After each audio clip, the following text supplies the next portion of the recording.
Hello, good evening and welcome to my model railway, Bedstead Junction.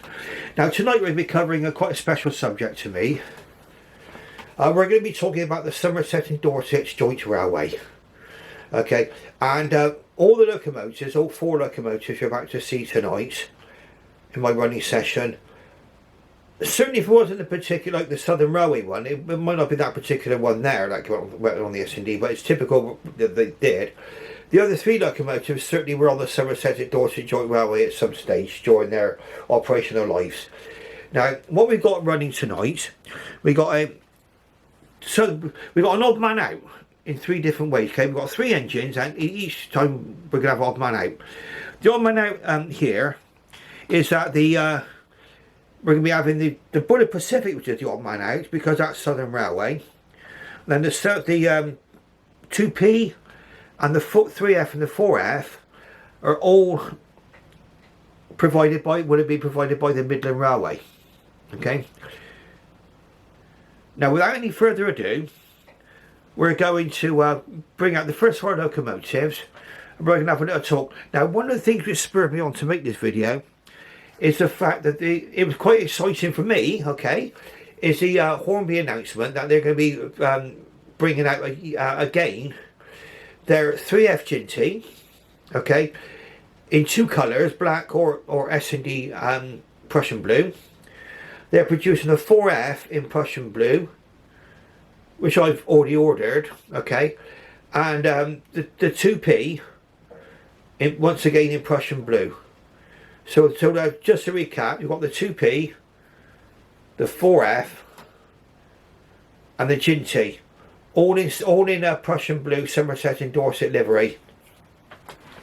Fantastic. Okay, so let's go into reverse a second, and we're going to have a look at our 2P. Okay, just to kick things off. Now the 2P, in many ways, quite a small engine. But they were for a very, very long time the most powerful engine that was used on the Somerset and Dorset joint railway for passenger services. Now we're just going to run her out. Now this is one of the older versions by Hornby, okay? So it's not the railroad version. This is the tender powered version. But if you've seen a lot of my previous videos, you know that having the tender powered version is no deterrent to me. I'll buy the tender powered version of something, or the loco powered version, depending on what's available at the time. And this was available, and it came to me in lovely condition. So let's watch this one go round, shall we? And I will explain to you in what situations were these locomotives used in their operational career.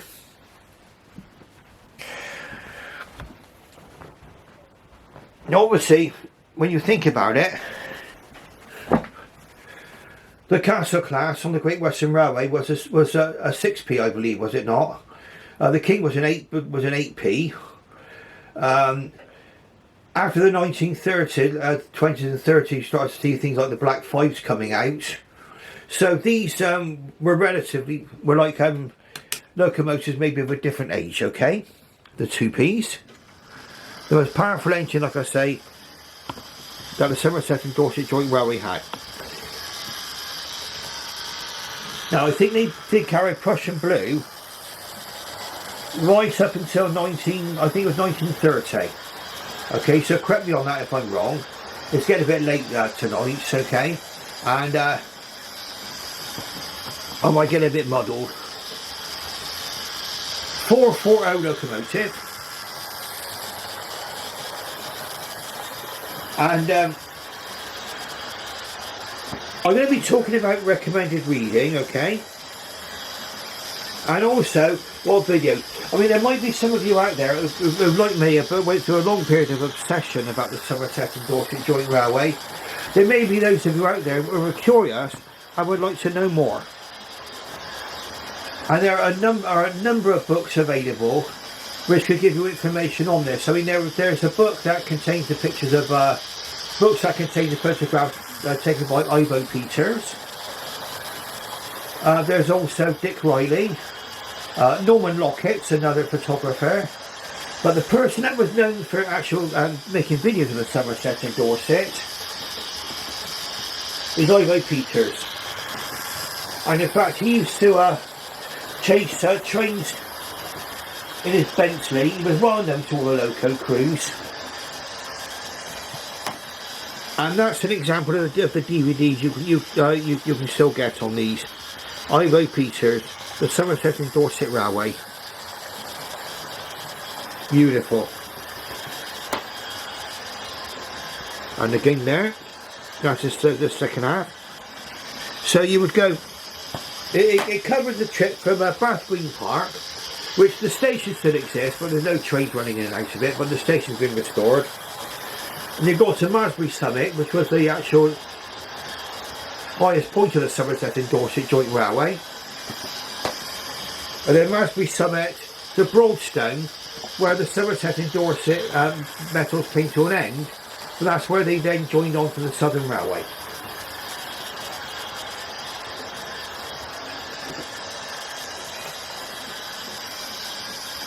What a lovely model going round.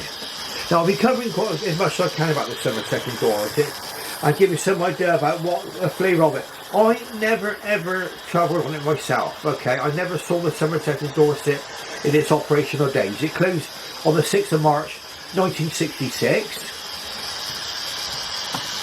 And it's only recently that really any real proper access has been available to the Somerset and Dorset Joint Railway. Something which you could visit officially. I mean, there's the Somerset and Dorset Railway Trust, I think, is now at Midsummer Norton, and there's a station there, part of the track's being reinstated. And also the two big tunnels on the Somerset and Dorset Joint Railway, Devonshire Tunnel and Coombe Down Tunnel, are both actually now incorporated into the two tunnels greenway as a cycle track.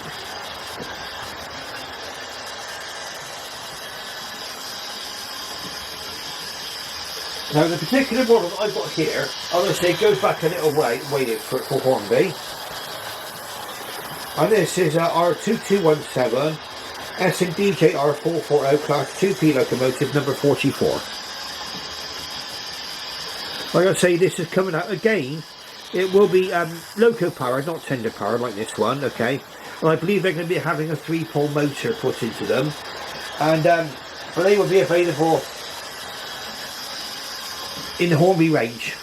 I say I've already put in my order for the 4F, the 060 locomotive. Now, what these ended up doing, they went from being the sort of the main engine to being pilot engines. I mean, the Somerset and Dorset Joint Railway was carrying heavy trains to any holiday makers from places like Manchester to Bournemouth, Birmingham to Bournemouth, really for the Midlands and the North. People would take their holidays in Bournemouth, having travelled over the Somerset and Dorset Joint Railway.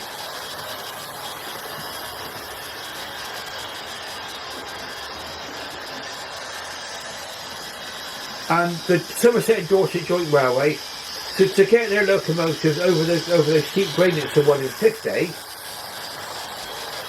very often had to double head, and that's what brought a great deal of interest to videographers, I couldn't get the word out then, say filmmakers then, and photographers, was a great variety of motive power. And these, like I say, were eventually used as pilot engines, and they could very often be seen double heading with Southern Railway Bullet Pacifics, much like this one. Beautiful. Okay, so what we're going to do is we're going to run this 2P in to the station, but we've got quite a lot to cover tonight. I'm going to try and keep this of a nice little length for you. It's Saturday night, it's 10 o'clock, well, it's just gone 10 o'clock actually, according to my clock over there. I think I was a few minutes fast, that clock over there in the far corner. Okay, so it's a nice way of me finishing tonight with the evening. And like I say, that what spurred me on to make this video tonight was a Hornby announcement that they will be including some Somerset and Dorset joint railway locomotives.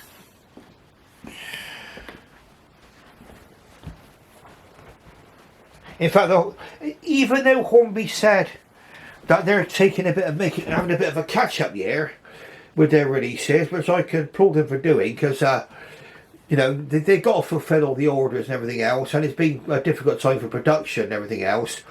I think the catch-up year is a good thing, really, because it means that a lot of people are at last going to get the locomotives that they've been waiting for. Now, let's get this one into the station. But there were still a fair amount of really big announcements. I mean, one of the things, of course, was bringing things out in the TT range, which is really something between N gauge, which I suppose if you were N gauge, among my fingers, it'd be a loco would be about that big, okay? And then TT is somewhere between N gauge and 00, and for some people it might be the ideal gauge. It might be just what they've been waiting for. In fact, there was TT out from Hornby before, but it was actually discontinued. But they're bringing it back now, and I can see a lot of the logic in that, to be honest. That's another one of their announcements. Now let's have a look. Now we're going to get this beautiful Bullet Pacific Southern Railway Blackmore Vale.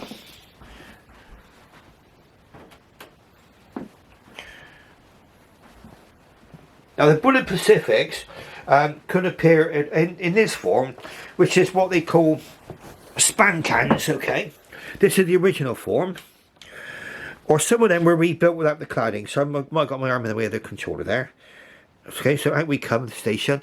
This is a very nice runner, this one, Blackmore Vale. Again, one of my purchases on eBay, which worked out perfectly well. And in fact, the majority of my purchases have been perfectly good. And I've never failed to get any of my locomotives sorted out from eBay, even though there have been problems.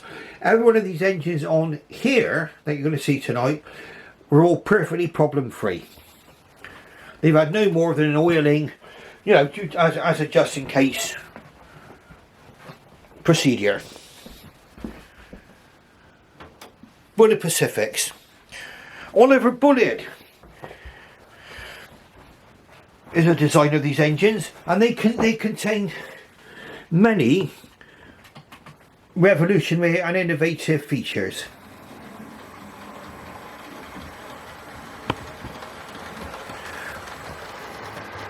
Now there's a certain amount of well, two different theories, let's say, as to why they were built in this format. Now a lot of people say that the cladding which are over this engine is for streamlining purposes. It's also been said that the cladding was actually put on these engines so they can be put through coach washing plants. Okay, I think it's a lovely looking locomotive, these, either in the rebuilt form or in the original form like we can see here. I'm going to try and bring this one in a little bit to have a closer look at her. Beautiful runner.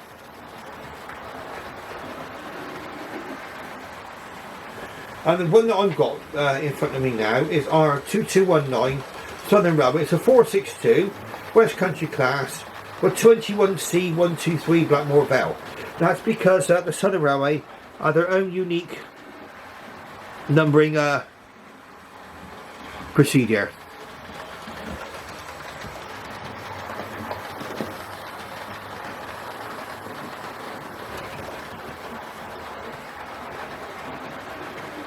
Like I say, a trouble-free purchase.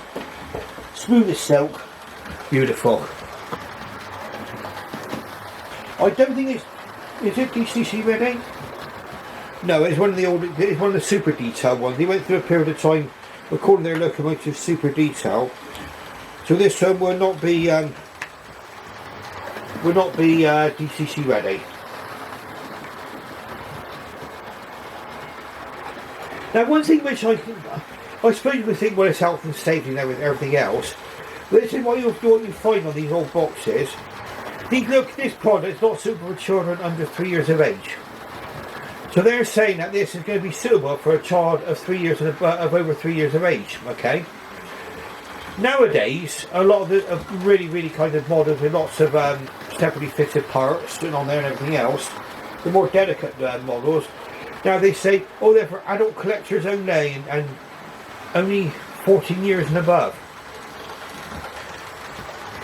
Okay, bit of a contrast, isn't it?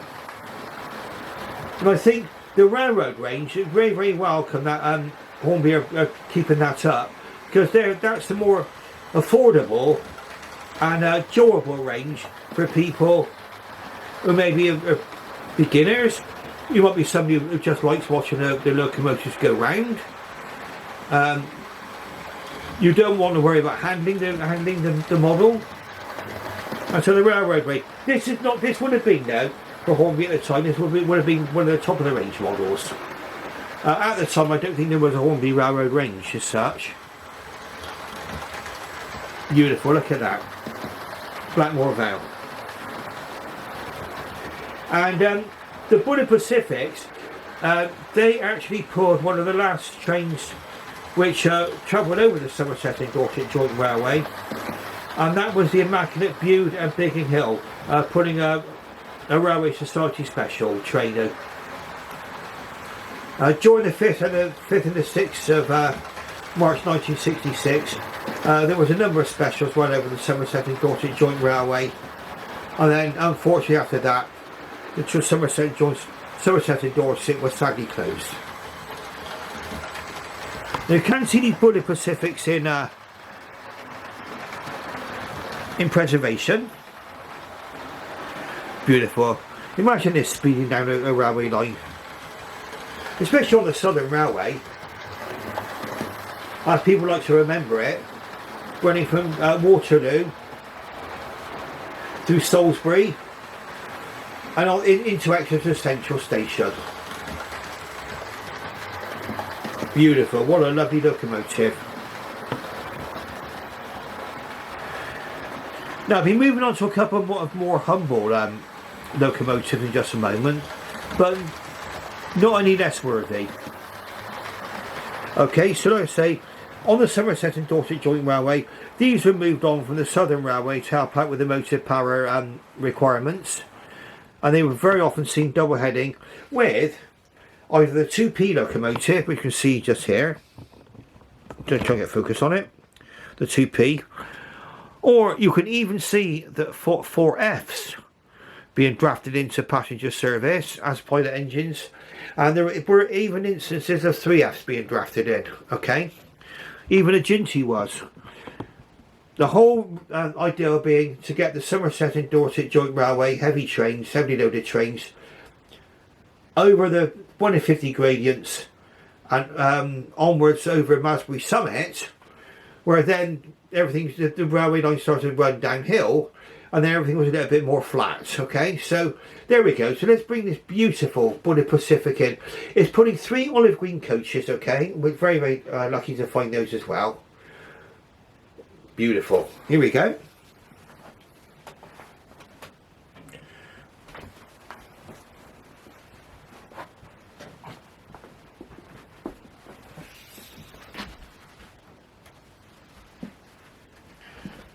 Right. I need to keep a lookout for my camera actually about the dreaded 30-minute thing on there. Apparently the 30-minute limit, if anybody's growling at their cameras because they keep cutting out after 30 minutes, it was a rule brought in by the EU. Okay, they wanted a tax, put a tax on cameras apparently that were capable of recording video, and it was got sort of circumvented by limiting the amount of time recording you could get on these things. And so you've got a 30-minute time recording limit on this camera here. And if you're ever thinking of buying a mirrorless camera, and I think they're gradually getting rid of this time limit now. I think the EU have actually abolished that ruling, but it meant for a lot of us grinding at our cameras, find that we're blissfully unaware that our cameras will stop recording, and we'd actually ruin the recording. Okay, very frustrating, but there we go. But I might stop this in just a moment, then carry on part 2. In fact, what I'll do is I'm going to just look over there towards the fire station there. Stop the camera. And now, by simply press... It's crazy, isn't it? And I just got to press the start button now, and it allows me to record for another 30 minutes.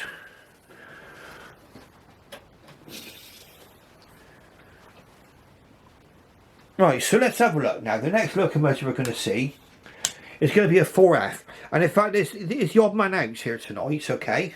In the fact that this one is by Bachmann, whereas the other 3 engines are from Hornby.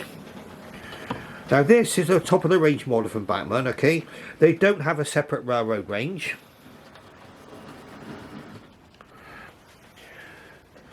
So this comes with a fully detailed cab, lots of separately fitted parts. The cab's been painted, partially in white. All the brass stuff is all picked out. A beautiful model, beautiful model. Highly recommended. Let's just check we've got a set for the main line here. Now bear with me just a moment. You need to sack the signalman. Mr. PJ Cherry, you're hopeless. What a Burke. Here we go. Okay, not to worry. Right, I forgot to change the points on the other siding. Right, so we suddenly had our Bullet Pacific trying to run itself into the back of this train. Okay, off we go.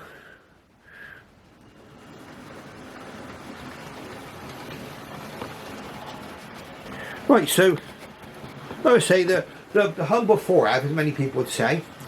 Now, up until the 7S were introduced, these were the most powerful freight locomotive possessed by the Midland Railway.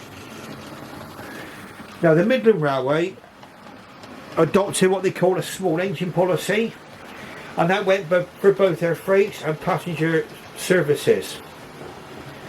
And they overcame a lot of that problems by either, a lot of time with double heading. But on the Somerset and Dorset, they wanted something more powerful, and so 11 examples of the 7F was produced, which was a 280 locomotive, and that actually satisfied the requirements of the Somerset and Dorset Joint Railway for the transportation of goods.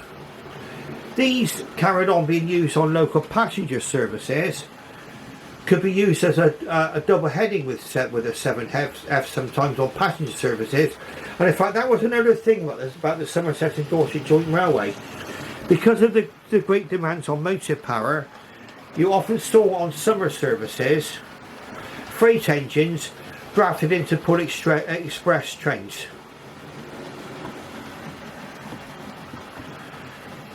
I don't think it mattered so much because obviously in the summer you did not need steam heating so much.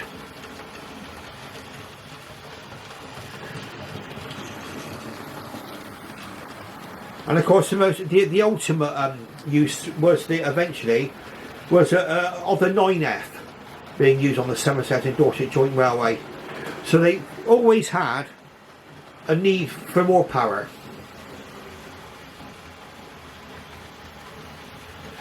The lovely 4F. Now, if you're interested in looking out for one, and obviously these are all eBay purchases. Just bear with me.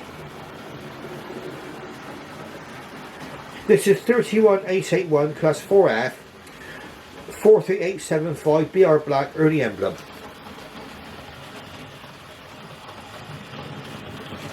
Lovely, okie dokie, so that's that.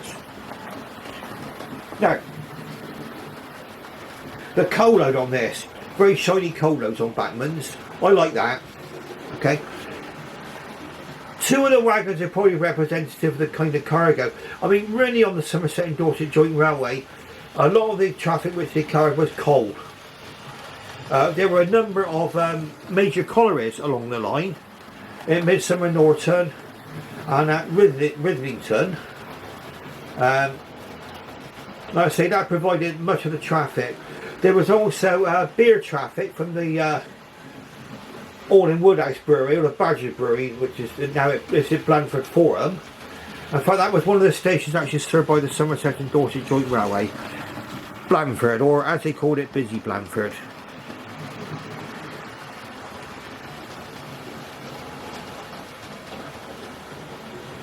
What a lovely locomotive going round.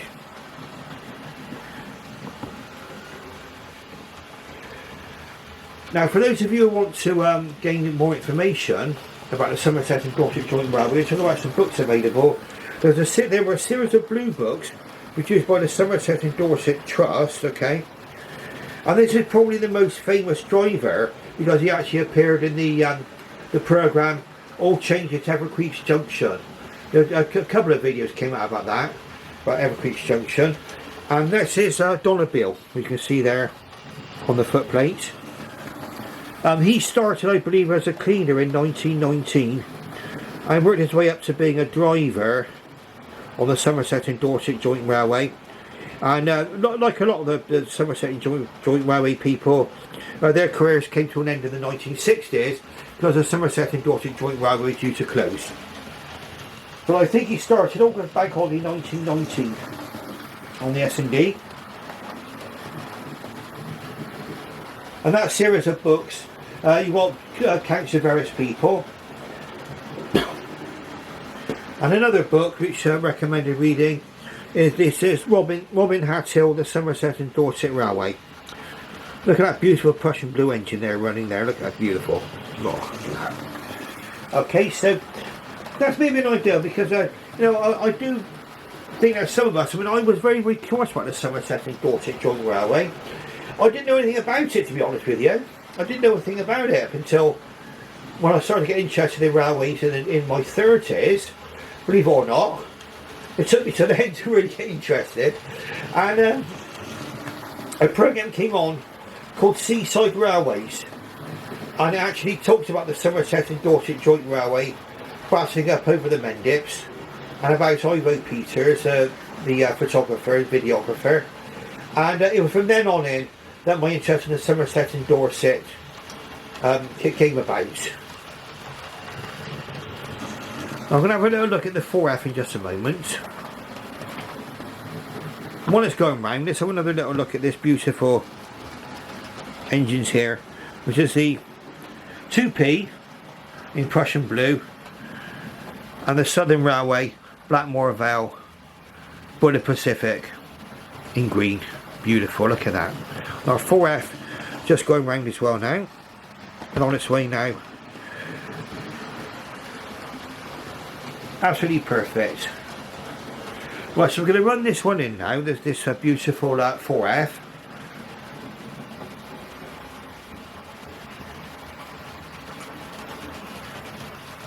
This locomotive, this particular number, did actually see service on the Somerset and Dorset Joint Railway. Okay, there it is.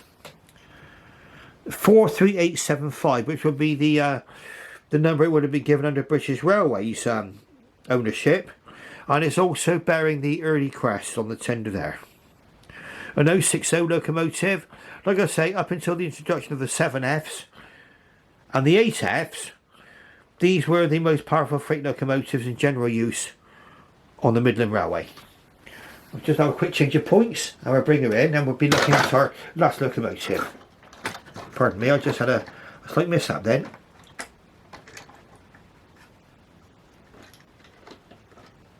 Bear with me.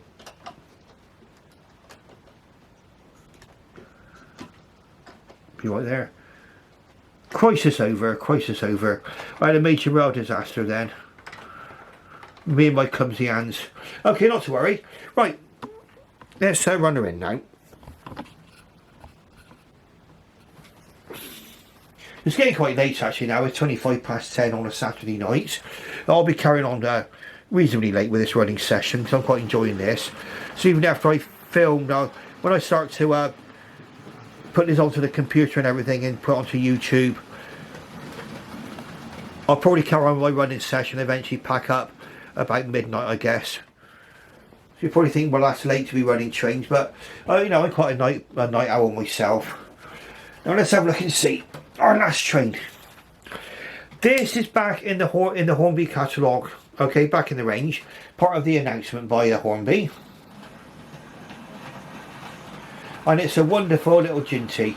This one is in black, okay, but it does bear the SDJR, Somerset and Dorset Joint Railway lettering.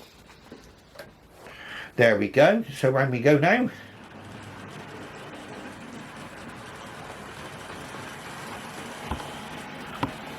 The 4F ginties, they were really, I mean, they were used as for shunting local passengers, as banking engines when a 7F was carrying a really heavy load of freight. So they were used for all kinds of purposes, and I say they were even seen occasionally as being pressed into service on passenger trains.